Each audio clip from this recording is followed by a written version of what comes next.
তারেক রহমান যেন শুধুই রাজনৈতিক নন, হয়ে উঠেছেন হলিউড কিংবা বলিউডের জনপ্রিয় কোনো অভিনেতা। যেখানে রাজনৈতিক নেতাদের দেখলে মানুষ এড়িয়ে যায়, পালিয়ে যায়, সেখানে তারেক রহমানকে দেখতে ভিড় হয় মানুষের। নিরাপত্তা বেষ্টনীর মধ্য থেকেই মানুষের আগ্রহে তিনিও সাড়া দেন স্বতঃস্ফূর্তভাবে।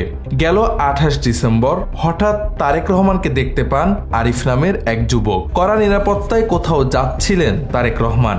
এমন অবস্থায় আরিফ তার সঙ্গে স্মৃতি ধরে রাখতে ক্যামেরা অন করে হাত নাড়াতে থাকেন।